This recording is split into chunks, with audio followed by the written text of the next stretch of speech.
पीरजादा अब्बास सिद्दीकी से पूरी बातचीत आपने देखी। अब देखिए किस तरह बंगाल के दंगल में मौलाना वर्सेस मौलाना की लड़ाई छिड़ी है। एक अनार और 3 बीमार वाले हालात बन चुके हैं।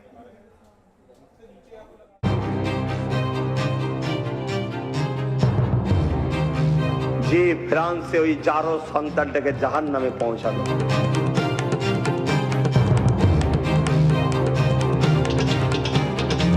बेटा, तुम जिस स्कूल में पढ़ते हो मौलवी जर्जीस उस स्कूल का हेड मास्टर रह चुका है।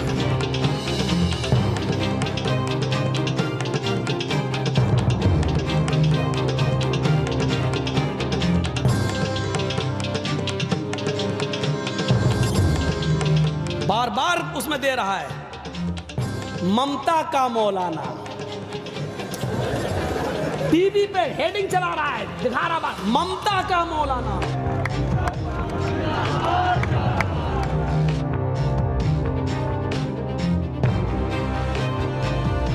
কলম তোমার, কোর্ট তোমার, সরকার তোমার, নেতা তোমার, মিলিটারি তোমার, বন্দুক তোমার, পুলিশ তোমার, फोर्स তোমার, बोम তোমার, सब তোমার।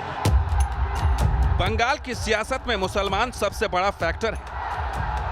यहाँ की आबादी का हर तीसरा शख्स मुसलमान है, यानी जिसके साथ मुसलमान उसके लिए कोलकाता की गद्दी का रास्ता आसान।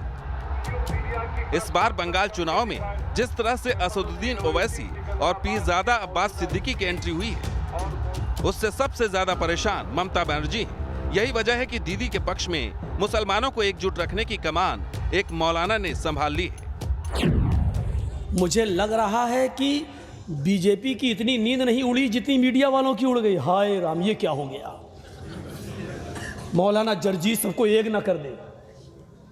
बार बार उसमें दे रहा है ममता का मौलाना,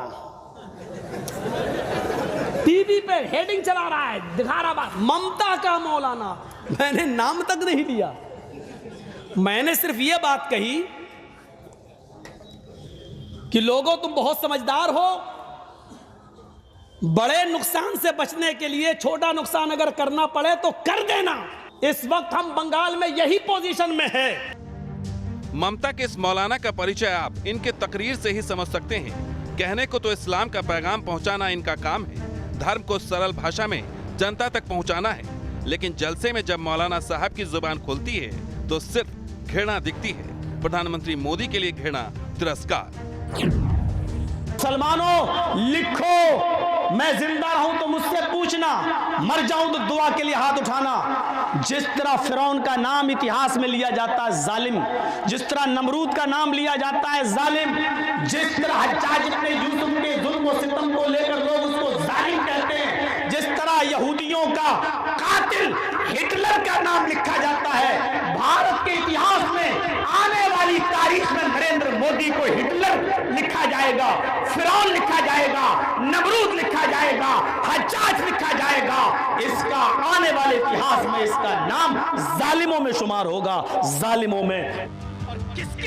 विरोध तक तो सही है, लेकिन मौलाना जर्जीस के मन में देश के प्रधानमंत्री के लिए घृणा क्यों है?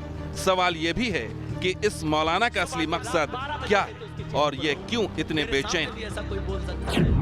2016 में टीएमसी को बंगाल के 41% मुसलमानों ने वोट दिया था, तो कांग्रेस को 19% और लेफ्ट को 24% मुसलमानों का साथ मिला था। दरअसल इस बार बंगाल चुनाव में असदुद्दीन ओवैसी और पीरजादा अब्बास सिद्दीकी की एंट्री से हड़कंप है। हड़कंप हर तरफ है, क्योंकि किसी को पता नहीं कि ओवैसी और सिद्दीकी फैक्टर कितना काम करेगा। हालत ये हो गई है कि मुस्लिम वोट के लिए एक अनार 3 बीमार वाली हालत है। जिस मुस्लिम वोट का बड़ा हिस्सा लेकर ममता पिछले 10 सालों से बंगाल पर राज कर रही हैं, उस मुस्लिम वोट बैंक में सेंध लग चुकी है, और यही ममता के इस मौलाना की बेचैनी की वजह है। बंगाल के वासियों, इस वक्त तुम्हारा बहुत बड़ा इम्तिहान है। हिंदुस्तान नहीं, पूरी दुनिया तुम्हारे ऊपर नजर जमाए बैठी हुई है। देख रहे थे अभी कलकत्ता के अंदर क्या हुआ? जैसे ही एक प्रोग्राम के अंदर आपकी चीफ मिनिस्टर बोलने के लिए आई और वैसे ही जय श्री राम का नारा देकर हिंदू मुस्लिम का रंग देने की कोशिश की गई थी, और उस बहादुर लेडी ने कितनी अच्छी तरीके से जवाब दिया। और किसके सामने जवाब दिया ये देखिए आप, किसके सामने जवाब दिया ये देखिए। मुंह ऐसा करके रह गया। सुबह के रात 12 बज रहे तो उसके चेहरे पर हूं। मेरे सामने भी ऐसा कोई बोल सकता है? जरूरत है मेरे भाइयों बंगाल में अपनी इज्जत व अस्मत को बचाने की। सबको अपनी अपनी पार्टी बनाने का हक है और चुनाव लड़ने का हक है। मौलवी बंगाल चुनाव में ममता का यह मौलाना अपने धार्मिक जलसों में खुलेआम चुनावी प्रचार कर रहा है। लेकिन मैं पागल नहीं हूं। ममता बनर्जी के गुणगान तो पीएम मोदी का अपमान, और ये सब कुछ हो रहा है मुस्लिम वोटों की खातिर। लेकिन बंगाल का मुसलमान मौलाना जर्जीस के तकरीर से कितना इत्तेफाक रखता है, ये जानना भी जरूरी। हम लोगों की दीदी या बंगाल की जो बेटी है उसी को लोग पसंद करते हैं और उसी की सरकार आएगी। बंगाल के आवाम, बंगाल के मुस्लिम सेक्युलर आवाम पूरी तरह जानते हैं हमें वोट किसको देना है। यहाँ पर एक ही नज़रिया है, आज तमाम लोगों का एक ही नज़रिया है कि ममता बनर्जी के हाथ को मजबूत करना है। मौलाना ही क्यों, बंगाल के सियासी दंगल में इन दिनों एक पीरजादा की चर्चा भी जोरों पर है। चुनाव से ठीक पहले पहले इंडियन सेकुलर फ्रंट बनाया, फिर कांग्रेस और लेफ्ट को मुस्लिम वोट का ऐसा ख्वाब दिखाया कि लेफ्ट अपने कोटे से 30 सीटें आईएसएफ को देने को तैयार हो गई। लेकिन पेंच कांग्रेस के खेमे में फंसा हुआ है। ये वही पीरजादा अब्बास सिद्दीकी है जिसकी जुबान भी जब खुलती है तो जहर ही निकलता है। তবে আমি আব্বাস সিদ্দিকী মনে করি আমার থেকে অনেক মহান শ্রেষ্ঠ ওই ছেলেটা যে ফ্রান্সে ওই জারো সন্তানটাকে জাহান্নামে পৌঁছালো। কেন? ও শহীদ বেহিসাব জান্নাতি হয়েছে। জোরে বলুন সুবহানাল্লাহ। तो सुना आपने, फ्रांस में आतंकी वारदात को अंजाम देने वाले आतंकी का ये गुणगान कर रहा है, तो वहीं हिंदुस्तान के लिए, हिंदुओं के लिए बद्दुआ मांग रहा है।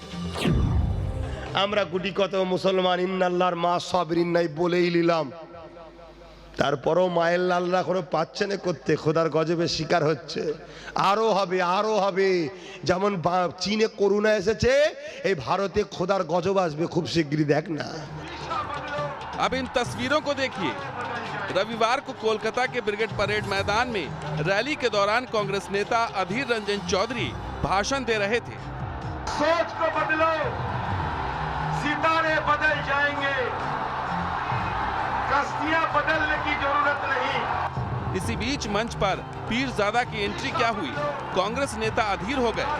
मंच पर पीरजादा को देखकर पब्लिक ने ऐसी हूटिंग की जिससे अधीर रंजन का मूड खराब हो गया।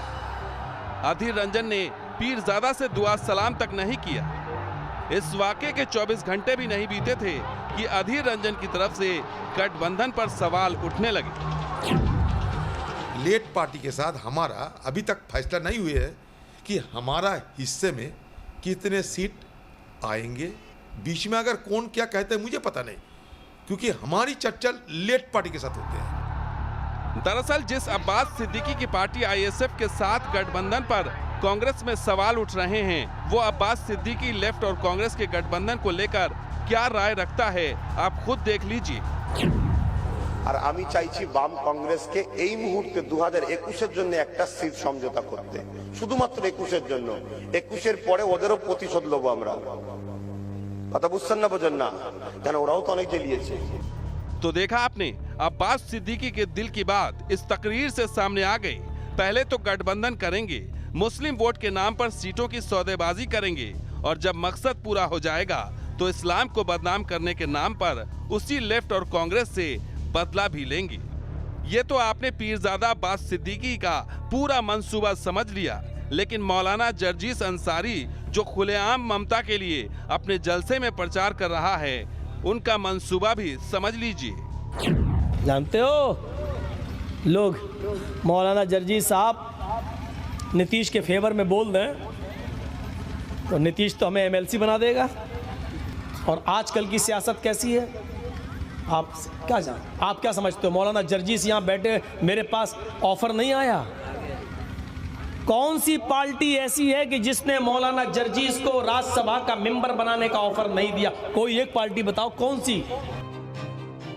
तो देखा आपने, चाहे वो पीरजादा अब्बास सिद्दीकी हो या फिर मौलाना जर्जीस अंसारी, हर किसी ने ख्वाब पाल रखा है। किसी को सत्ता की मलाई चाहिए तो किसी को राज्यसभा का टिकट। ऐसे में बंगाल के मुसलमानों को इस बार समझना होगा कि उनके लिए बेहतर कौन है, किसने पिछले 70 सालों से सिर्फ और सिर्फ आश्वासन के नाम पर उन्हें ठगा है, तो किसने सबका साथ सबका विकास नाम पर बिना किसी भेदभाव के काम किया है? और ये फैसला जलसे से नहीं बल्कि ईवीएम के बटन दबाने से होगा। Team news nation.